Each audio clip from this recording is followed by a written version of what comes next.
Bonjour, je vais parler de la première partie du gros crossover de l'année, Crisis on Infinite Earths.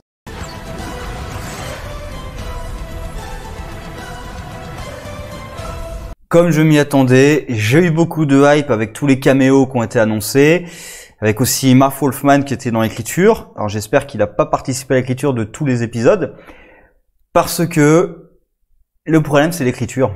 Le gros problème c'est l'écriture et le manque d'action en fait simplement, c'est-à-dire que les caméos pour lesquels j'étais hype, à part un, ils sont très bien. Et vraiment, j'ai vraiment aimé chacun des caméos, ça fait plaisir. Mais l'histoire de la Crisis, c'est mou déjà. À aucun moment je sens que c'est une crisis. C'est-à-dire les personnages disent ah c'est une crisis, les mondes sont en train d'être détruits. À chaque seconde, des mondes meurent. Ouais, mais en même temps les mecs vous faites autre chose. À chaque seconde, il y a des mondes qui meurent et vous êtes tous en train de faire autre chose. Il y en a même qui sont sur leur quête personnelle à essayer de sauver Oliver. Donc chacun est dans son truc. Oui, mais oh, vous êtes en train de dire que les mondes sont en train d'être détruits. Moi, je m'attendais à un truc justement comme Crisis on Infinite Earths, c'est-à-dire les héros qui vont être envoyés dans des mondes différents pour essayer de sauver les terres les unes après les autres, pour essayer de défendre les diapasons, là, les tours gigantesques qui essaient de préserver les planètes. D'ailleurs, même ça, ils n'ont pas expliqué clairement à quoi ça servait. Alors, peut-être dans le futur... non, d'ailleurs, parce que maintenant, tout a été détruit, tout le multivers a été détruit, à part Vanishing Point, donc je vois pas comment ils pourraient justifier... à quoi ça pourrait servir, les diapasons, là, dans leur version de Crisis. Parce que dans la version de DC, les diapasons, c'était censé justement harmoniser les terres, donc mettre au diapason les terres, parce qu'elles vibrent de manière différente, pour à la fin, ce qu'ils font, c'est qu'ils ont réussi à sauver 5 terres, et ils les fusionnent avec les diapasons, pour essayer de les renforcer, parce que l'idée c'est que l'univers d'antimatière est unique, alors que l'univers de matière est multiple. Et du coup, ça l'affaiblit, parce que chaque univers est plus faible à lui tout seul que l'univers d'antimatière. Et donc il y a l'idée que si on réussit à en réunir un peu plus ensemble, ça va le préserver, ça va le rendre un petit peu plus résistant. Et dans 52, avant 52, donc dans Infinite Crisis, c'est l'inverse, c'est que l'univers est peut-être, il y a un peu trop d'énergie dans l'univers, et du coup, pour se stabiliser, ça devient 52 univers. Bref, voilà, je passe. Mais pareil, oui, il y a plein de trucs qui sont pas vraiment expliqués dedans. Je pense quelqu'un qui ne connaîtrait pas du tout les comics va sans doute être assez perdu par des éléments. Et il y a plein de trucs qui font pas sens, mais du tout. Mais genre, du tout.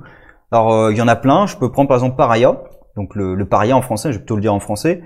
Qui a été créé par l'Anti-Monitor. C'est ce qu'on apprend. Mais qui en même temps est présenté par le Monitor. Donc je comprends pas bien.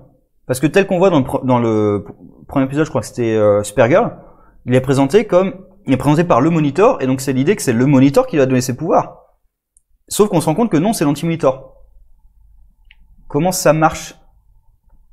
Un truc tout con, mais comment ça marche? Comment le Monitor se rend pas compte que c'est l'Anti-Monitor qui va donner ses pouvoirs? Alors après, il y a l'excuse de oui, mais ça fait partie de son plan, mais enfin, il y a un truc un peu con là-dedans, non? Et Pariah, c'est où se trouve la machine qui détruit le multivers, qui se trouve sur la Terre 1. Après, il y a un truc un peu bizarre, parce que Pariah dit que l'Anti-Monitor avait besoin de lui comme encre pour s'ancrer dans l'univers, qui du coup est un clin d'œil aux comics, puisque dans les comics, c'est le Pariah, justement, qui a ouvert la porte à l'Anti-Monitor. Il y a Krona, qui était l'un des gardiens de l'univers, qui a fait une expérience pour voir le début de l'univers, qui a vu une main gigantesque en train de créer l'univers, et qui a provoqué un peu tout le bordel, parce que c'est à cause de lui que l'univers s'est scindé, etc. Et il y a Pariah qui a essayé de refaire la même expérience, et qui a réveillé l'Anti-Monitor, qui a trouvé une manière d'entrer dans notre univers. Pareil, on n'explique pas pourquoi l'Anti-Monitor veut détruire les mondes, parce que là, c'est juste, pour créer un nouveau monde qu'il dominera. Alors, c'est un peu l'idée, certes, dans les comics, mais c'est surtout parce que, en détruisant l'univers de matière, il devient de plus en plus fort, puisqu'il y a un équilibre entre les deux, et donc en faisant basculer l'équilibre, il prend l'ascendant sur le Monitor, et il devient de plus en plus puissant. C'est pour ça qu'il détruit les univers les uns après les autres. Parce que dans son univers, c'est lui le maître absolu. Donc il n'a pas forcément besoin d'aller conquérir d'autres univers, mais juste il les détruit pour être encore plus puissant. Ce qui n'est pas du tout expliqué là-dedans, on sait même pas qui c'est l'Anti-Monitor ou le Monitor. Parce que là pareil, on apprend que le Monitor avait une vie avant, donc c'est pas le Monitor des comics, c'en est un autre, mais on sait pas qui c'est vraiment ce Monitor. Pariah pareil, on sait pas pourquoi il pourchassait le Monitor. Alors, tel que c'est présenté, j'ai l'impression qu'en fait il se trompait et qu'il pourchassait l'Anti-Monitor, mais c'est pas expliqué, il y a rien qui explique pourquoi il le pourchassait. Bon, et pourquoi l'Anti-Monitor l'a choisi lui comme encre. Et là il tombe sur la machine de l'Anti-Monitor qui détruit les multivers les uns après les autres. sans que personne n'ait jamais détecté, admettons, hein, avec un flash qui sert à alimenter la machine. Et quand tu retires le flash de la machine, alors déjà dès que tu vois un flash, tu dis bon bah c'est lui qui va mourir, c'est pas Barry. Et dès que tu retires le flash de la machine, ah mais en fait maintenant que la machine n'est plus alimentée, elle va détruire tous les univers d'un seul coup. Pardon? Attends, la machine quand elle était alimentée, elle détruisait les univers un par un. Maintenant qu'elle est plus alimentée, elle va tous les détruire d'un seul coup. Donc en fait, si je suis l'anti-monitor, je mets flash sur le treadmill là, sur le tapis roulant, et je l'enlève. Parce que du coup, ça déclenche la sécurité de la machine, ça détruit tout le multivers d'un coup et j'ai gagné. Non? Ça marcherait pas? Parce que c'est à peu près ce qui se passe dans ce qu'on nous dit dans cet épisode en tout cas. Hein. Et Black Lightning, à lui tout seul, a réussi à bloquer le truc censé détruire le multivers. Et bon, pourquoi pas? Enfin, il y a plein de raisons pourquoi pas, mais pourquoi pas? D'ailleurs, il sert qu'à ça, finalement, parce que juste après, il disparaît.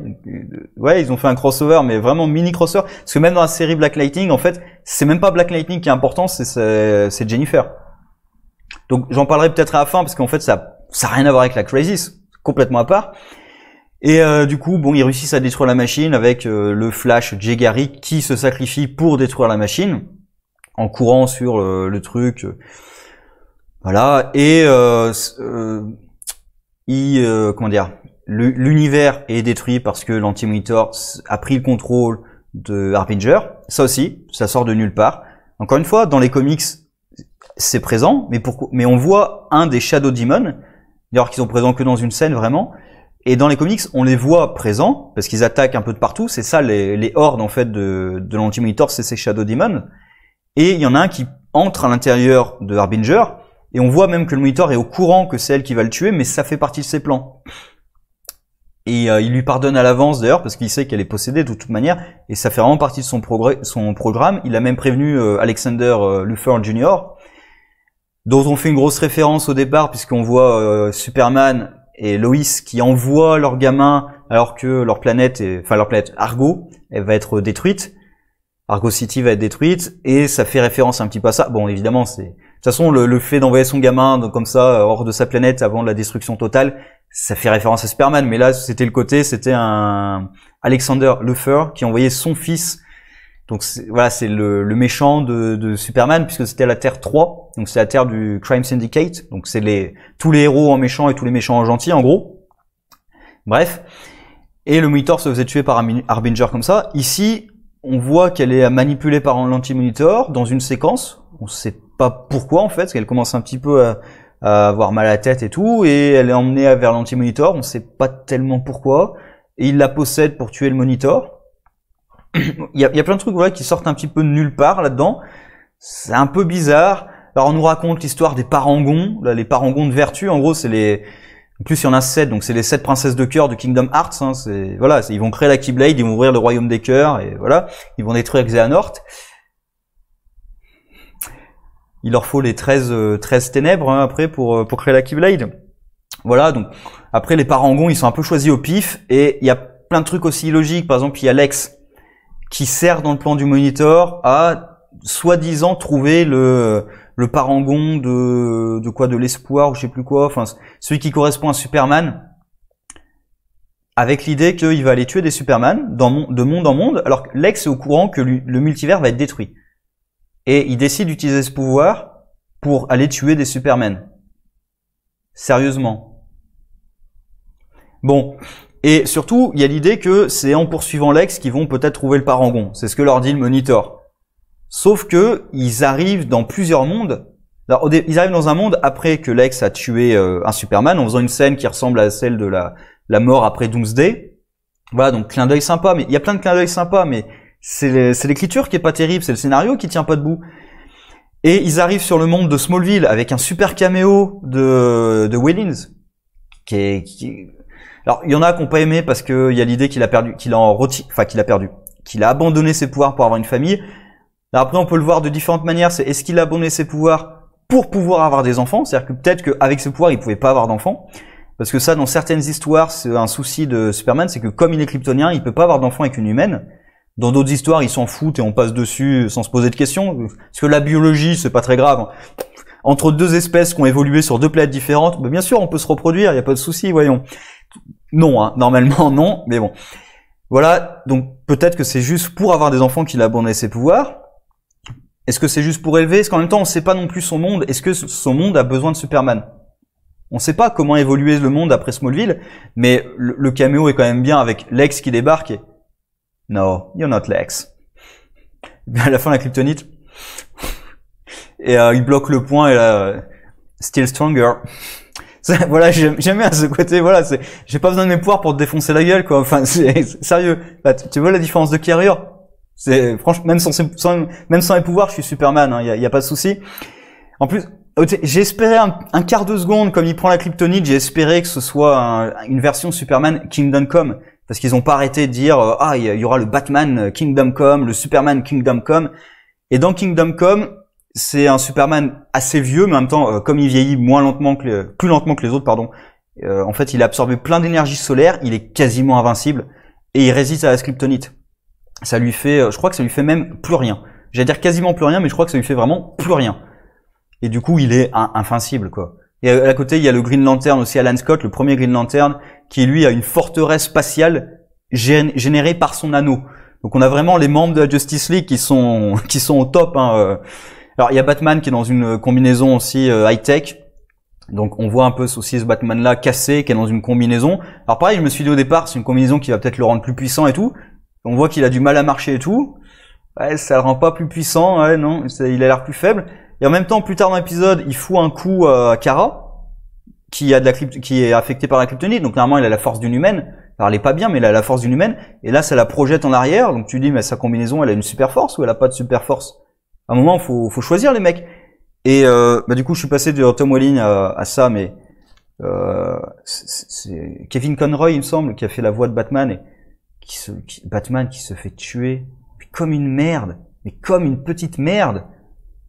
Ça me gêne pas qu'ils aient fait un Batman qui est devenu psychopathe. Alors qui ressemble, ça me fait un peu penser quand même, je me demande si c'est pas un jab contre Batman v Superman quand il sort sa réplique de si vu tous ses pouvoirs, si on peut imaginer qu'il soit une menace, on doit le détruire ou quelque chose. Je sais plus comment il tourne la phrase, mais c'est un peu l'idée qu'il y a dans Batman v Superman. Puis là, voilà, il est devenu il est devenu vraiment sociopathe, avec l'idée de, si tu tues une personne, après t'en tues une autre, t'en tues une autre, t'en tues une autre. Et Batwoman le tue. Et j'adore parce que je suis quasiment sûr que personne va traiter de la question, Batwoman a tué Batman. Elle l'a tué, hein. On peut dire autant qu'on veut, c'est un accident, machin et tout. Elle l'a tué. C'était peut-être pas intentionnel, mais elle l'a tué. C'est un fait. Tu te bats contre un vieil homme, il se prend une machine électrique, il s'électrocute, tu l'as tué. Navré, hein, c'est comme ça que ça marche.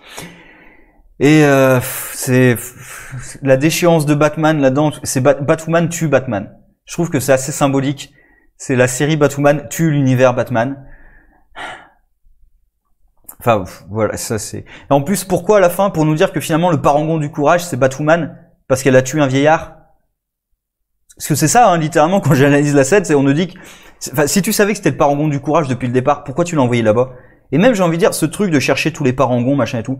Si le Monitor s'était présenté à Palmer et lui avait demandé de créer la machine, il l'aurait créé, ça serait réglé, hein. Il aurait déjà trouvé tous les parangons et hop, c'était fini.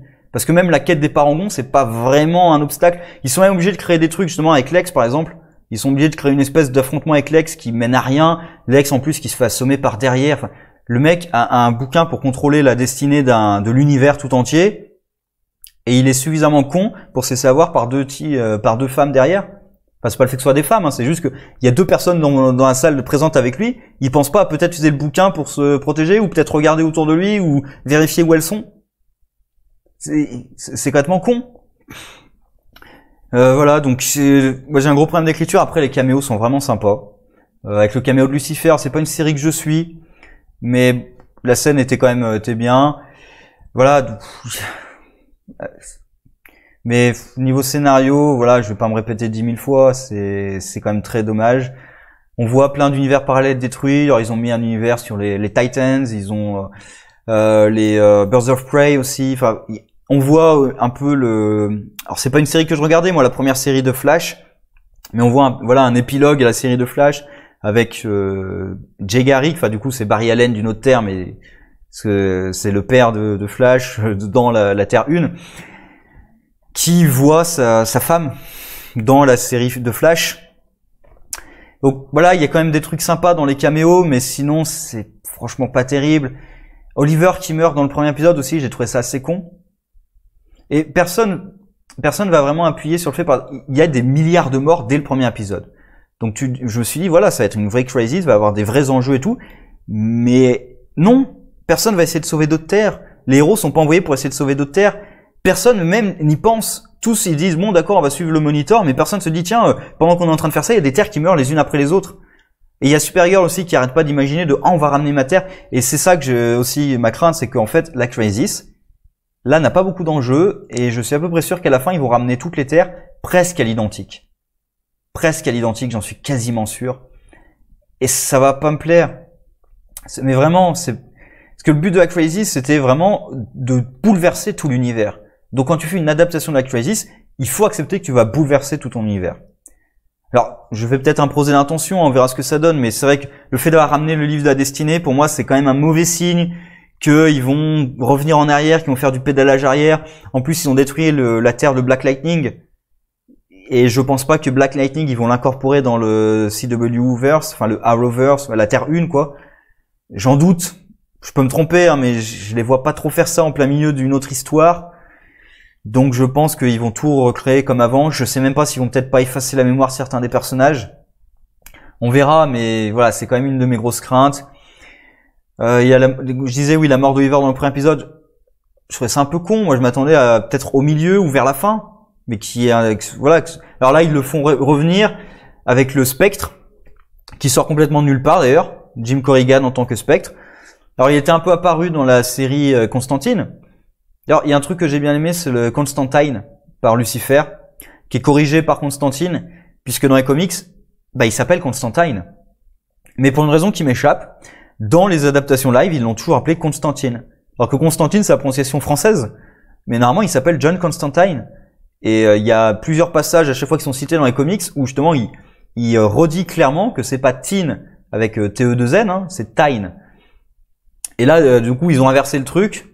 Bon, pour faire un petit clin d'œil sur le prénom. Et donc, j'avais dit Jim Corrigan, le Spectre, il était apparu dans la série Constantine, qui finalement n'est pas canon, n'est pas vraiment canon. Enfin, c'est pas clair. Est-ce qu'elle est canon, est-ce qu'elle est pas canon? C'est pas clair. Alors, Constantine, pour le coup, c'est une série que j'avais vraiment appréciée, qui a peut-être mis un peu de temps à démarrer, mais dès le début, moi, j'étais plutôt dedans. Je voyais, certains sont mis au fur et à mesure. Dès le début, j'étais dedans, mais on la voit évoluer vraiment au fur et à mesure, la série, devenir un peu plus sombre. S'ils avaient adopté ce truc-là dès le départ, je pense que ça aurait été bien. Mais en termes d'adaptation de comics, franchement, c'est une excellente adaptation de Hellblazer. Hein. Il y a beaucoup de liens. En même temps, il y a des trucs assez différents pour que ce soit intéressant et renouveler la chose. Mais voilà, pour moi, c'était une très bonne série, Constantine. Il y a toujours des épisodes peut-être un peu moins que les autres. Et bon, je m'éloigne un peu du sujet. Et donc, il y a le Spectre. Alors, qu'est-ce qui va se passer? Est-ce que Oliver va devenir le Spectre? Est-ce qu'il va prendre les pouvoirs du Spectre à un moment? Parce que c'est un peu le Spectre, c'est l'un des personnages les plus puissants de l'univers d'ici quand même, puisque c'est la colère divine. Le Spectre, c'est la colère de Dieu. Donc il est quand même assez puissant comme personnage, qui est quasiment invulnérable. D'ailleurs, la seule vraie faiblesse du Spectre, c'est la lance de la destinée, qui est la lance qui aurait servi à poignarder le flanc du Christ sur la croix. Donc un truc mystique, qui était dans le film Constantine avec Keanu Reeves, que j'aime bien, mais qui est pas non plus génial, quoi, mais j'aime bien Keanu Reeves, donc tu mets un film avec Keanu Reeves, déjà, de base, je suis un petit peu amadoué, et voilà, c'est un des films que j'aime bien, même s'il est pas absolument génial, mais quand même, certains le défoncent, j'irai pas jusqu'à le défoncer, je dirais il est moyen, mais avec Keanu Reeves, moi, tout de suite, il devient mieux. À chaque fois, je me lance dans des trucs, donc voilà. J'arrête pas de parler de choses qui sont peut-être plus intéressantes que la Crisis, mais en même temps, c'est un petit peu ce que je craignais, c'est-à-dire les caméos qui ont été hype. La hype est justifiée, les caméos sont très bons, mais courts, très courts. Et l'histoire principale est pas terrible. Alors ça fait plaisir de revoir, comment il s'appelle? C'est Roth, il me semble, de le revoir en Superman, ce qui était dans Superman Returns. qui a fait un flop total, hein, c'est pas un, faut pas se cacher, hein, c'est pas un Returns, il y en a plein qui l'ont détesté, ça fait un flop quand même, alors que c'était censé relancer peut-être un petit peu du Superman, et ça fait un peu plaisir de le revoir quand même dans son truc. Un Superman, j'ai eu l'impression qu'ils avaient peut-être parti dans un truc un petit peu à la Injustice, parce que tout le monde a été tué par le Joker. Et du coup, je me suis dit, est-ce qu'ils vont partir dans un truc un petit peu à la Injustice? Et finalement, non, c'est Batman qui est méchant et Superman qui reste gentil, dans leur truc en tout cas.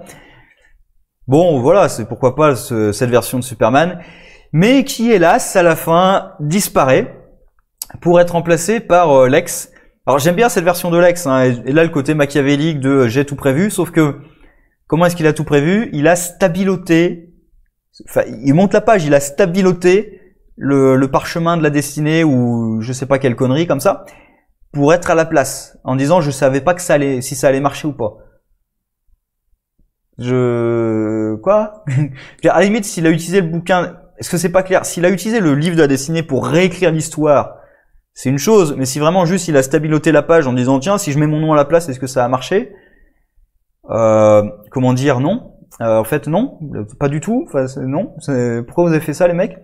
Mais après, je trouve ça amusant d'avoir Lex qui apparaît. Un truc con, c'est qu'il n'y a pas eu de séquence Lex-Lina. Ouais, c'est un peu dommage. Il y a plein de personnages, alors parmi les parangons, il y en a plein qui servent à rien. Enfin, le Martian Manhunter, il a servi à quoi précisément? Lina, elle a servi à quoi? Elle a servi à sauver des gens, mais en même temps, c'était pas vraiment un enjeu parce que les survivants, on s'en fout juste après. Mais vraiment, juste après, on s'en fout des survivants. Même le nombre de morts et tout, je sais pas, à aucun moment je ressens la gravité de ce qui se passe. Alors que dans Crisis on Infinite Earths, alors que j'avais lu les histoires qu'on suivit, quand j'ai lu cet event, j'ai senti quand même la gravité de ce qui se passait. Il réussissait à me faire sentir que pour les personnages intérieurs, c'était sérieux, c'était grave ce qui se passait, c'était une crisis. Là, je le ressens pas une seule seconde. Ce qui est dommage parce que je l'ai plus ressenti dans le premier épisode de Arrow de cette saison, et avec Flash qui luttait, pour accepter sa mort. Là, j'ai beaucoup plus senti le poids de la crisis que dans tout le crossover crisis. On verra à la rentrée comment ils vont gérer ça. Est-ce que Flash va mourir? Parce que là, du coup, il y a un Flash qui est mort, mais est-ce que Barry Allen, le Flash, va mourir? On verra, parce qu'en même temps, c'est le Monitor qui dit qu'Oliver devait pas mourir à ce moment-là. Donc peut-être que ça a complètement altéré tout ce qui se passait. Alors une chose qui est sûre, c'est que ça a complètement altéré le futur de la fille, hein, donc d'Oliver. Est-ce qu'Oliver va rester en vie? Est-ce qu'Oliver va être le Spectre? Parce que là, ils vont le chercher dans le purgatoire, mais c'est le Spectre qui vient le chercher, comme le Spectre, en général, prend les âmes des types qui sont morts pour s'ancrer dans la réalité, parce que le Spectre est tout puissant, mais c'est l'esprit de la vengeance, et du coup, il se venge de tout, mais de tout. Donc il faut un petit peu une âme humaine pour l'ancrer sur Terre, et le calmer, le tempérer un petit peu. Il y a une histoire, par exemple, c'était après la Seconde Guerre mondiale, où le Spectre découvre ce qu'ont fait les Allemands. L'esprit de la vengeance divine découvre ce qu'ont fait les Allemands, enfin une partie des Allemands pendant la Seconde Guerre mondiale, et il veut raser l'Allemagne. Du coup, il y a les héros qui doivent essayer de l'empêcher, de le calmer, de le raisonner, de dire oui, c'est pas tous les Allemands, tu vas peut-être pas exterminer toute la population quand même. C'est aussi un petit peu une justification, parce que quand un personnage aussi puissant que le Spectre, tu peux légitimement te demander, mais comment ça se fait que tous les criminels dans l'univers d'ici soient pas morts? Bah, il y a l'astuce de non, mais en fait, il est ancré avec un être humain, et du coup, il a les limitations aussi un petit peu d'un être humain. C'est un truc un petit peu facile, mais le Spectre est vraiment une des entités les plus puissantes de l'univers d'ici, donc ils vont peut-être l'utiliser pour affronter l'Anti-Monitor, parce que aussi un des problèmes qu'ils ont, c'est qu'il n'y a pas beaucoup de héros qui seraient capables d'affronter l'Anti-Monitor.